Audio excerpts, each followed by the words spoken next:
Meu nome é Edson Moura, eu sou bancário aposentado do Itaú, eu sou ex-dirigente sindical da Federação dos Bancários e eu sou mestre e professor em História e eu fui atingido pela enchente de 2024.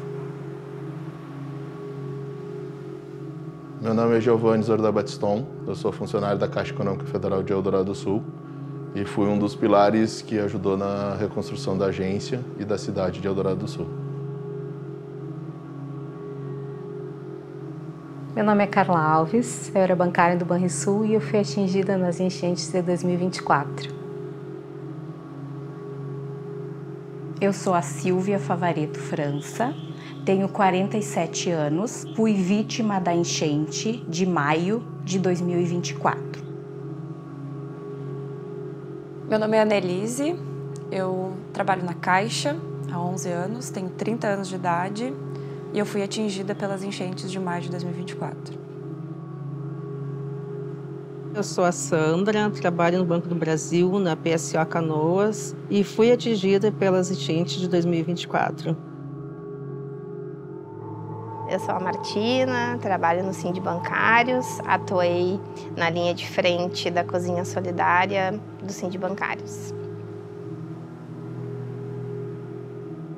Meu nome é Yara Regina, eu tenho 60 anos de idade e eu fui bancária, trabalhei no Banco Itaú e com 53 anos eu me aposentei.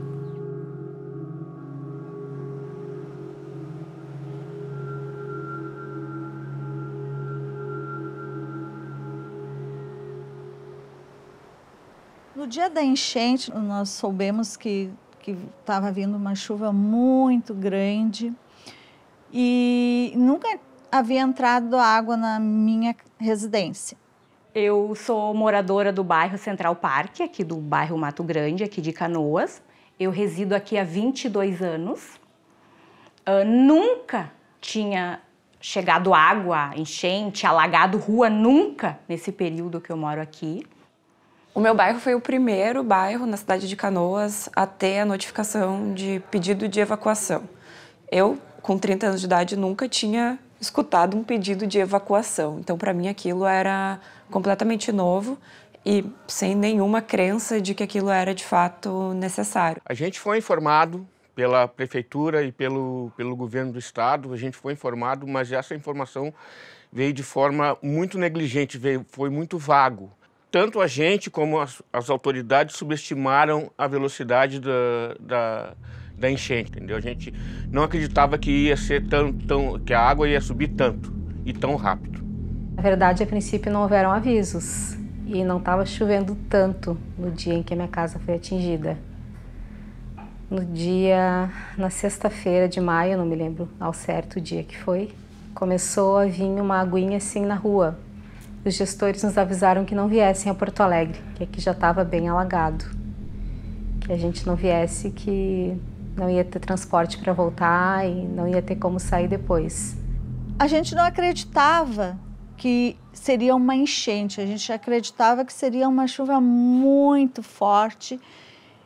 Então, nós começamos a subir as coisas de dentro da nossa casa. Como 9 horas da manhã, né, começou a função, o pessoal do Exército sinalizando, né, eu comecei a colocar as coisas pequenas, que eu tenho uma parte da casa que tem 2 pisos, e joguei tudo para cima. Subiu que meio-dia a gente teve que abandonar com tudo que a gente pôde tirar, assim, a gente tinha um carro já naquele tempo, mas cada um não podia levar mais que uma mochila com as coisas pessoais, bem pessoais mesmo. A roupa ficou, os eletrodomésticos ficaram, tudo ficou para trás, a gente só saiu a gente, a roupa do corpo, algumas coisinhas ali e os animais. Só deu tempo assim de pegar os documentos, umas 2 peças de roupa e a cachorrinha e um brinquedinho da cachorrinha e sair. Quando a água começou na rua a se aproximar do portão da garagem, daí nós resolvemos subir a minha mãe de 94 anos e os pets. Nesse meio tempo, né, a água começou a cada vez mais subir. Daí o meu esposo subiu, meu filho subiu, e daí foi aquilo. Começou a água a vir. Quando chegou assim umas 6 horas da tarde, a rua estava toda coberta e as pessoas atônitas na rua, porque não sabiam para onde ir, o que fazer. E eu me encontrava num desespero, num choro, meu filho, todo mundo apavorado. E aquela noite ninguém dormiu. Foi simplesmente um filme de terror.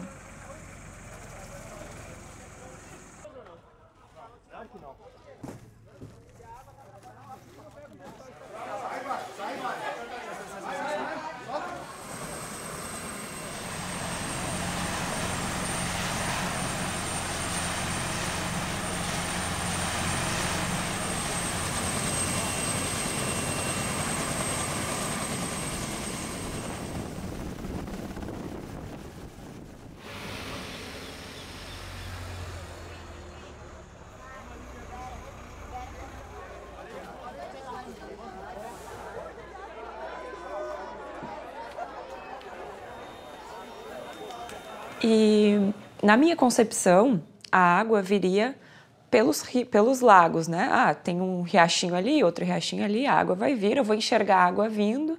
Quando eu enxergar a água vindo, quer dizer que há um sinal de que vai se confirmar essas previsões. A água estava vindo por baixo da cidade, por baixo do bairro, né? Então, estava saindo, assim, jorrando pelos bueiros. E aí o desespero começou a bater. A água na minha casa foi acima da minha altura, em torno de 1,70 m, 1,75 m, mais ou menos. Na minha mãe, passou de 2 metros. Quando eram umas 10h30, mais ou menos, eu vi que aquele troço começava a aumentar, eu comecei a me dar uma coisa, comecei a ficar preocupada, vim correndo para casa e comecei a jogar as coisas para cima, que naquele tumulto, né, que eu lembrei, porque a tua cabeça passa tanta coisa naquele momento que tu não consegue ter uma clareza das coisas, não tem, é impossível, é muita coisa que te passa na tua cabeça. Enfim, eu não sei explicar, é um turbilhão de emoções. Sensação total, assim, de desamparo, porque a gente nunca tinha passado por uma coisa dessa, assim, uma tragédia desse tamanho, assim. Tudo ficou lá e praticamente nada do que ficou pôde ser aproveitado. Tudo. Ficou tudo muito sujo, a gente perdeu praticamente tudo que a gente tinha ali. A gente pensava que no outro dia já estaria tudo, que a água ia subir no máximo até o joelho, mas na verdade ela subiu 2 metros de altura, em 3 dias, rapidamente. Então a gente pensava que no outro dia já estaria de volta aqui e estaria tudo conservado, não teria destruído nada. Foi terrível, né? Porque ali a gente sabia que tinha ficado carro debaixo d'água, tinha ficado moto debaixo d'água, televisão, tinha atingido televisores, computadores, tudo. A gente levantou as coisas, mas não foi suficiente.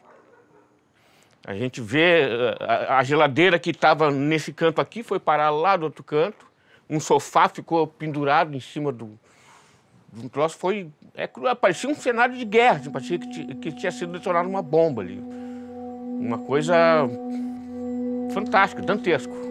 É o termo que eu tenho para usar.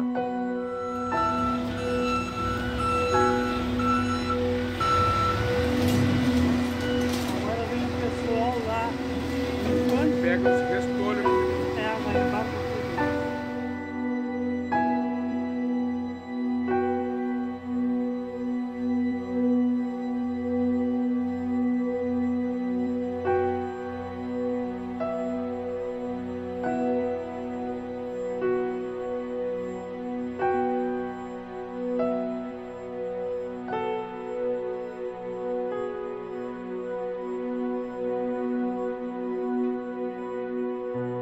Quando eu entrei na minha casa, eu me deparei com a minha fragilidade, a minha vulnerabilidade de ver, não é só bens materiais, né? Então é de ver tudo que eu tinha construído até aqui na minha vida, o quarto do meu filho, os livros do meu filho. Então, ver tudo destruído foi destruidor. E eu senti, de fato, as minhas pernas caírem, assim, minhas pernas tremeram. Eu não tinha sentido isso até então. A sensação Quando eu cheguei dentro da minha casa, assim, a sensação pior que eu tive foi que eu não tinha mais a minha referência, o meu canto. Não tenho mais. Tipo, pra onde que eu vou? Isso aqui não é minha casa. Não é o que eu construí, o que nós trabalhamos, o que nós batalhamos para ter. Parecia que tu não tinha o teu ponto de referência mais. Isso foi a pior sensação que eu tive. A cidade de Eldorado do Sul teve 95% da cidade afetada pelas águas. A água bateu mais de 5 metros de altura. Muita gente perdeu tudo, muita gente perdeu vida. Eu me emociono até em pensar nisso, porque muita coisa se perdeu. Muitas pessoas que eu conheci se perderam lá, assim, perderam tudo. A vida delas foi perdida em questão de horas. Então, a água ela subiu muito rápido. Então, a gente subestimou e, no primeiro momento, a gente se mudou para um lugar mais alto, uma casa mais alta, de 3 andares, mas o que não impediu que a água cobrisse toda a minha casa aqui. Então, quando a gente se deu conta, que foi no dia seguinte, já estava tudo coberto, praticamente toda a casa coberta de água. E foi muito rápido. Foram 31 anos de batalha para deixar minha casa do jeito que ela era. Eu levei minha vida inteira de bancária, reformando a minha casa da menor maneira possível, botando porcelanato em tudo, cozinha sob medida, quarto do meu filho. Aquela agência é um pedaço da minha vida. Foram 10 anos, cara. Eu reconstruí ela em novembro, junto com, obviamente, com o gerente geral. E quando eu vi as fotos depois,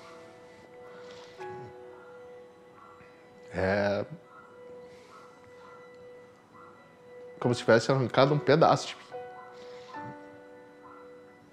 Isso doeu. Porque se ela ficou daquele jeito, no meu ser, eu pensava como é que ficou a casa dos terceirizados que trabalham pra gente.